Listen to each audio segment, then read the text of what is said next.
Dan akhirnya Asep ini baru mulai sadar ketika dia ada yang nepak dari belakangnya. Dan kebetulan emang itu tetangga rumahnya.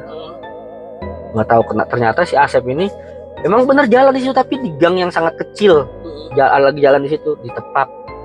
Sep, baru tuh nengok, wah ngapain aja lu di sini lu?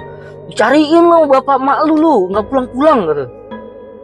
Gue jalan dari tadi, dari ada kali 30 menit gue udah muter-muter di sini aja, mau ke rumah temen gue nggak ketemu jalannya katanya. Padahal gue sering lewat sini kan. 30 menit dari mana lu udah nggak pulang 1 hari gitu. Buset, gila seharian gue balik. Assalamualaikum warahmatullahi wabarakatuh. Selamat malam para sahabat dan penonton setia Numpang Cok. Kembali lagi di sini bersama gua Cok Tris dan ada teman gua Soro. Kembali lagi di acara favorit kalian, di acara channel YouTube, di mana channel YouTube ini selalu memberikan cerita-cerita horor yang menarik, kisah-kisah misteri yang dibagikan oleh narasumber kami yang dikirimkan melalui email inbox ataupun mereka datang ke tempat untuk langsung memberikan cerita kepada kalian. Kembali lagi di acara favorit kita ini, di acara Numpang Cok. Oh, Numpang Cok.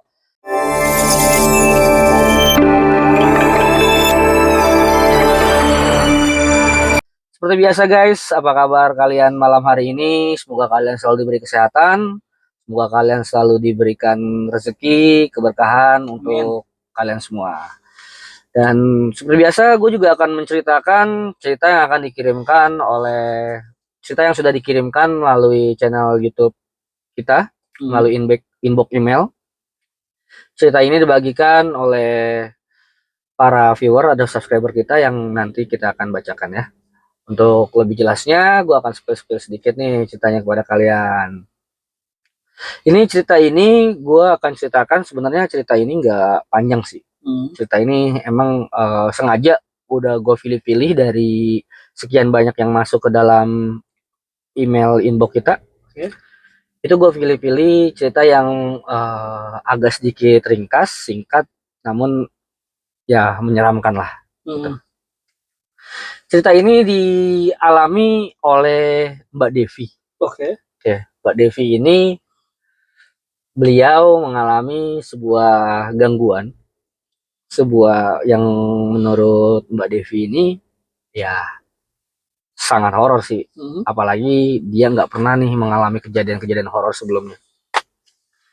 Jadi Mbak Devi ini seperti biasa nih, beliau ini kesehariannya ini guys, kerja sambil kuliah. Ya, Mbak Devi ini salah satu karyawan yang bekerja di perusahaan outlet minuman. Ya nggak usah disebutkan lah nama perusahaannya apa ya.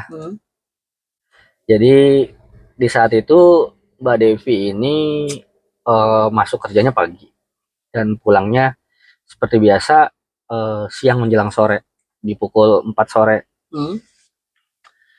Ketika Mbak Devi sampai rumah, dia emang agak sedikit lelah.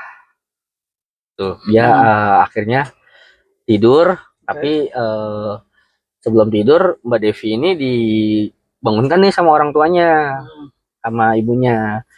Ibunya berkata seperti ini, Dev, kamu kalau mau tidur jangan langsung tidur, udah sholat asar belum? Katanya Mbak Devi ini bilang, oh iya Bu, sebentar mau rebahan dulu, nanti mau langsung sholat asar. Nah akhirnya Mbak Devi rebahan sebentar dan beliau tidak meninggalkan sholat asarnya nih. Setelah rebahan beliau langsung bangun untuk melaksanakan sholat asar. Setelah melakukan sholat asar ini, tepatnya Mbak Devi ini sholat asar di pukul 4:30 lah. Setelah sholat asar di pukul jam 5 ini Mbak Devi agak sedikit mulai mengantuk nih, terlelap nih, seperti mau tidur, matanya udah kriuk-kriuk gitu loh, ya kan. Tapi memang Mbak Devi ini tidurnya nggak di kamar, tidurnya di sofa dekat ruangan TV. Ketika baru mau mulai tidur, Mbak Devi dibangunkan lagi oleh ibunya, itu ditegur, Dev, jangan tidur katanya. Mau maghrib. Kenapa Bu? Pamali mau maghrib Mau gitu maghrib. kan. Nanti aja kalau mau setelah maghrib, setelah sholat maghrib, kalau mau tidur baru gitu kan.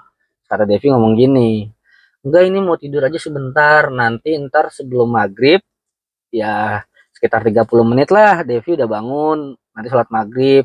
Soalnya kalau Devi tidur habis maghrib ada tugas kuliah yang harus dikerjakan.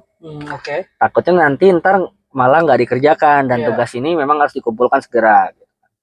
Tapi ibunya tetap menjelaskan, tapi tetap aja Pak Mali nggak boleh tidur di waktu-waktu jam segini. Dengan ngeelnya Mbak Devi bilang, ya ini nggak tidur kok, main handphone gitu. Ketika dia ibunya keluar mau ada satu urusan lah, ya udah ibu mau keluar dulu ya gitu kan. Mau keluar dulu, ada urusan nih, mau ke rumah Bu RT, katanya sih bilangnya begitu nih sama Mbak Devi. Nah akhirnya Mbak Devi mengiyakan, iya jangan tidur loh, kata ibunya pesan gitu kan. Nah Devi main handphone nih, dia main handphone, scroll biasa, aplikasi-aplikasi TikTok atau Instagram gitu lah kan. Lambat laun matanya Devi ini udah mulai seperti mau terpejam nih, matanya seperti mau terpejam karena udah sangat perih lah menurut dia ya kan. Akhirnya dia sedikit-sedikit menyender ke sofa, dia mulai tertidur lah, mulai terlelap lah masuk dalam tidurnya.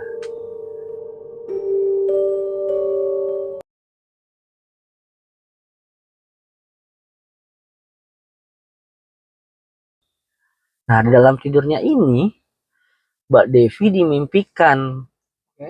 dimimpikan sama sosok ibunya yang ngasih tahu seperti ini, Dev jangan tidur loh gitu kan udah dibilangin kamu jangan tidur gitu kan, kenapa tidur gitu kan. Nah tapi seperti sosok di dalam mimpinya tersebut Devi menjawab, enggak kok ini enggak tidur, orang lagi main handphone gitu kan. Nah, gitu. Tadi ibu perhatiin kamu tidur gitu kan, enggak orang lagi main handphone. Dalam mimpinya seperti debat seperti itulah ya kan. Ketika itu setelah berdebat itu Mbak Devi seperti apa ya dia bilang ya, seperti kayak yang dialami ini tuh seperti nyata banget gitu dalam mimpinya. Padahal dia dalam mimpinya pun dia mengingat kalau ibunya ini pergi keluar. Iya gitu kan. Nah, akhirnya si Mbak Devi ini dia kan tidurnya kan nyender ke sofa ya. Itu tiba-tiba sosok ibunya ini langsung memegang kedua kakinya itu, memegang kedua pahanya ini dari depannya sambil melototin Devi dengan berkata, lah mulut Mbak Devi itu sangat horor ya, matanya melotot dengan berkata, jangan tidur. Langsung Mbak Devi tuh kayak mau apa ya, mau menepak, mau gimana tuh kayak nggak bisa gitu kan. Akhirnya Mbak Devi itu seperti kayak merasa orang tertindih lah gitu kan. Akhirnya dibangun, seketika langsung tuh dibangunkan sama ibunya, Dev gitu kan. Kamu kenapa gitu kan. Oh langsung dia buru-buru sadar ya kan. Kata Devi, oh enggak Bu, ini tadi Devi mimpi, ya pokoknya ceritain lah kejadiannya sama ibunya lah kan. Kan udah dibilangin jangan tidur gitu kan, tapi masih ngeyel. Terus Devi sedikit nggak percaya dong, tapi ini bener ibu kan, kata ibunya. Ya iya bener ibu lah. Enggak, soalnya Devi mimpi, dalam mimpi Devi kalau ibu tuh berubah jadi makhluk yang sangat menakutkan lah gitu kan. Iya, sampai Devi tuh takut banget gitu, mau bangun pun kayaknya, mau buka mata kayaknya susah gitu kan. Kan bener kan, berarti kamu ketidur gitu, kamu terlelap gitu kan. Untung ibu buru-buru cepet datang. Kalau ibu nggak datang itu, waduh, nggak tahu udah gimana kejadiannya. Emang ibu lihat Devi gimana ya? Ibu lihat kamu kayak orang ketindihan, kayak orang rep-repan, gitu kan.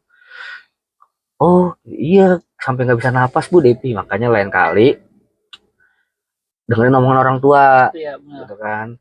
Kalau mau seandainya mau tidur juga emang karena terpaksa, ya seenggaknya baca doa lah, gitu kan. Nah, itu tuh kejadian itu dialami oleh Mbak Devi. Kejadian-kejadian berikutnya, Mbak Devi ini udah coba mendengarkan nih omongan orang tuanya. Gue pokoknya nggak mau tidur lagi lah sore-sore lah kayak gitu, gue kapok nih gitu kan. Nanti kejadian lagi kayak gitu ya kan. Di hari berikutnya Mbak Devi udah nggak melakukan seperti itu lagi, lambat laun. Setelah waktu itu berlalu, setelah kejadian itu berlalu, lupa lagi Mbak Devi. Karena dia udah lupa dengan kejadiannya, dia lupa lagi.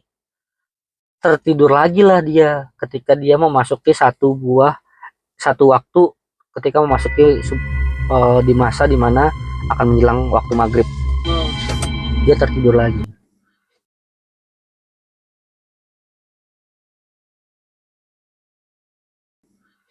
Dan kali ini itu benar-benar menurut Mbak Devi itu Mbak Devi mengalaminya bukan di ruang depan tapi di dalam kamar. Dan menurut Mbak Devi itu benar-benar sangat epik karena saking seramnya ini sosok itu mengganggu Mbak Devi. Sosoknya itu tinggi besar,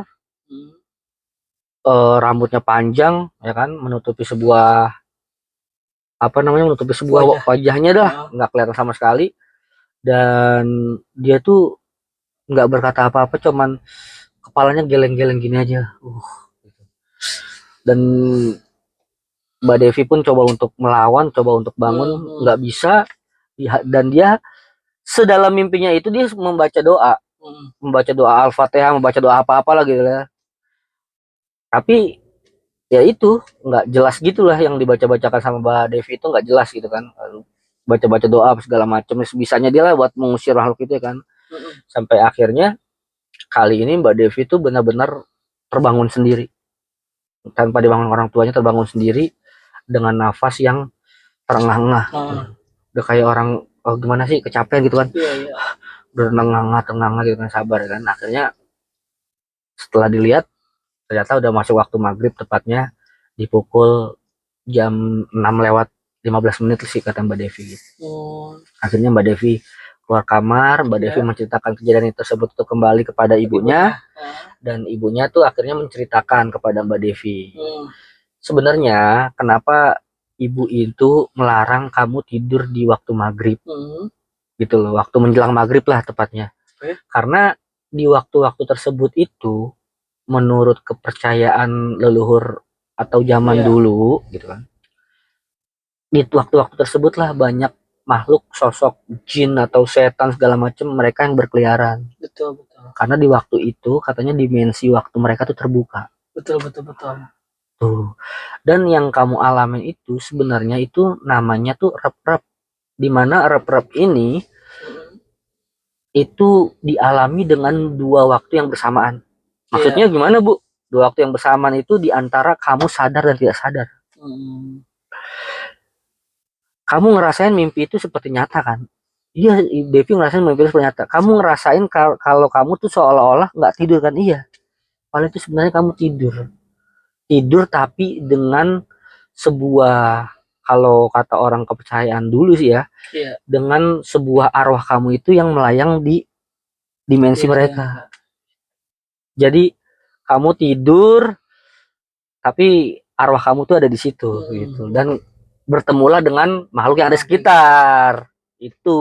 Dan konon katanya pernah ada ini sih ibunya sambil cerita ya, pernah ada beberapa kejadian itu yang menurut ibu sangat seram. Itu zaman dulu pernah ada dia tidur mau menjelang waktu maghrib. Ketika dia tidur itu yang masuk ke badan tubuhnya dia itu bukan makhluk itu.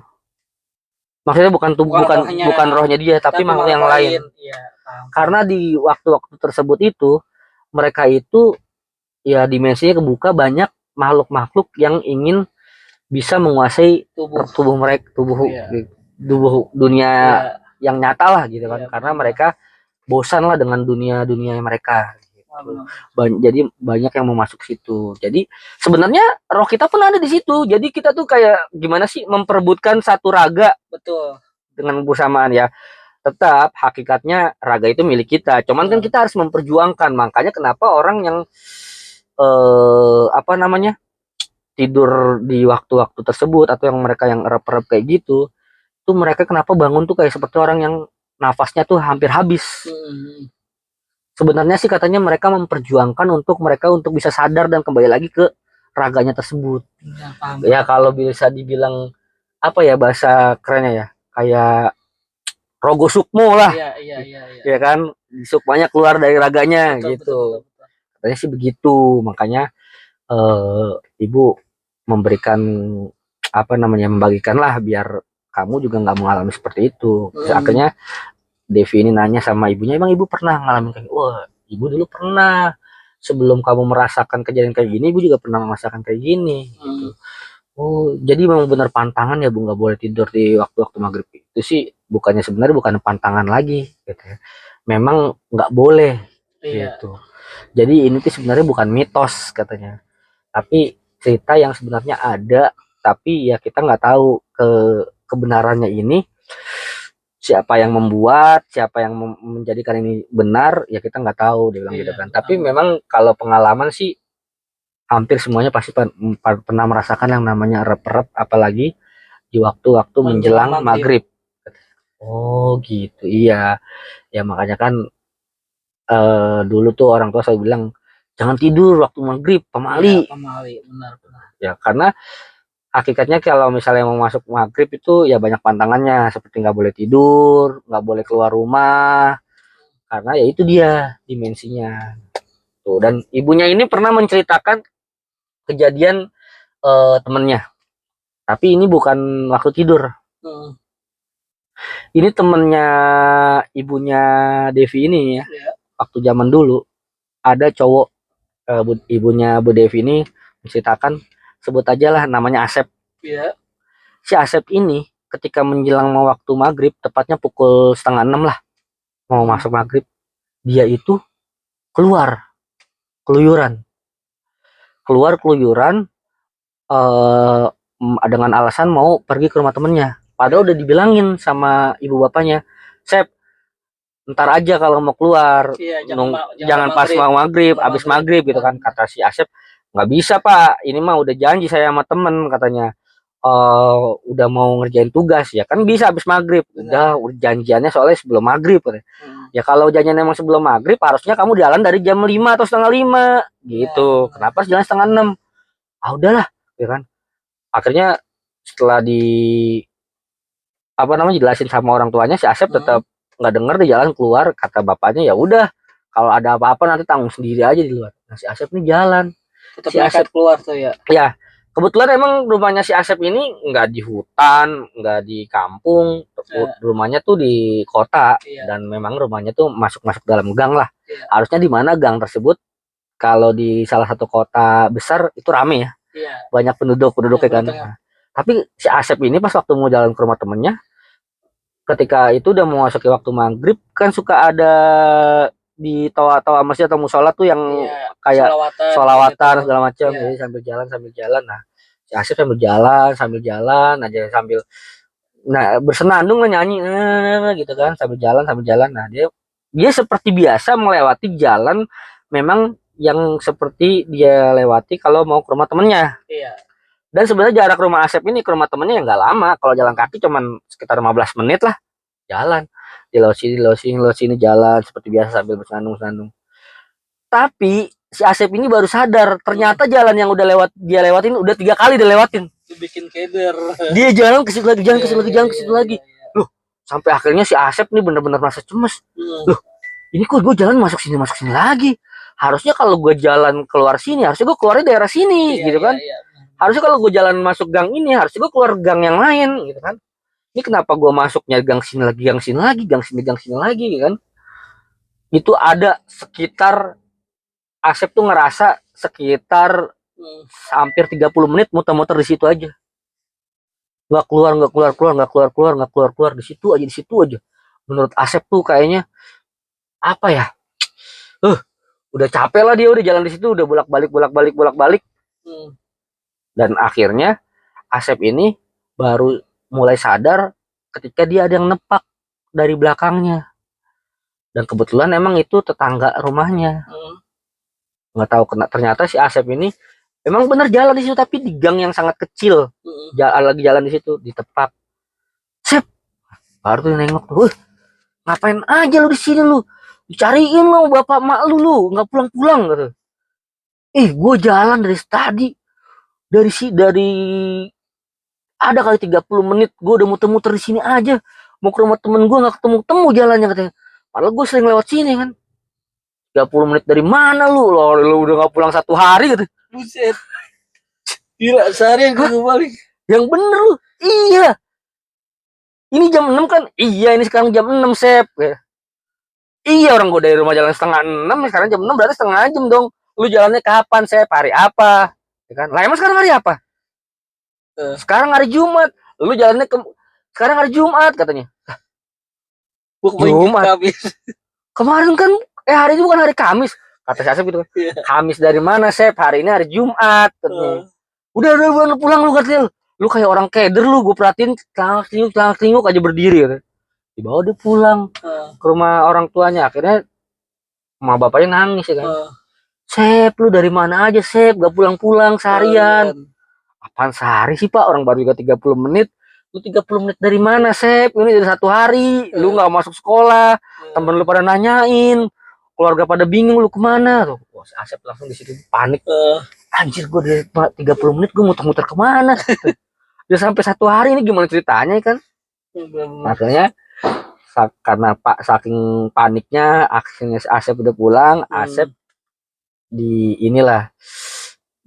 didatengin sama seorang paranormal atau orang bisa lah kan, sambil dibaca-bacain doa gitu kan, dikasih air, siap minum dulu siap gitu kan. Minum si Asep tuh, baru si Asep abis minum baru tuh dia kayak ngerasa orang capek ngos-ngosan. Udah tenang, udah Pak, udah tenang kan, udah habis kasih air gitu kan. Capek ini baru berasa pegel. Iya, Sep, lu merasa lu cuma muter-muter 30 menit, lu di jalan 1 hari, Sep. Lu kalau jalan 1 hari mah dari sini udah nyampe kemana katanya. Tapi baru 30 menit Pak Ustadz, bener kan? Ya itu dia. Kalau kita di alam beda dunia, beda dimensi, itu waktu pun yang harusnya lama bisa jadi sebentar. Gitu. Karena waktu kita di sini aja, kalau kita di sini 1000 tahun, di akhir soalnya cuma 1 hari, Sep. Baru segitu aja belum ada apa-apanya lu. Waduh, Asep bener-bener otak itu bener-bener bingung kayak kok gue bisa begini, kenapa gitu kan. Nah, itulah yang diceritakan oleh Bu Devi, pengalaman-pengalaman dia dulu. Jadi ketika dia waktu maghrib ini nggak boleh tidur, waktu maghrib ini nggak boleh keluar, ya karena sebelum kita ini yang mudah merasakan, mereka pun orang tua udah pernah merasakan seperti itu kejadiannya kayak gitu. Jadi gitu aja guys yang cerita dikirimkan oleh Mbak Devi nih ceritanya ya. Mudah-mudahan kedepannya kita bisa mendapatkan cerita-cerita yang lebih menarik lagi, biar kita bisa membagikan cerita kita bersama kalian. Sekali lagi terima kasih banyak guys yang udah menonton atau mendengarkan cerita kita ini sampai selesai ya. Buat kalian juga yang belum pernah like, comment, dan subscribe, pastikan selalu like, comment, subscribe video kita.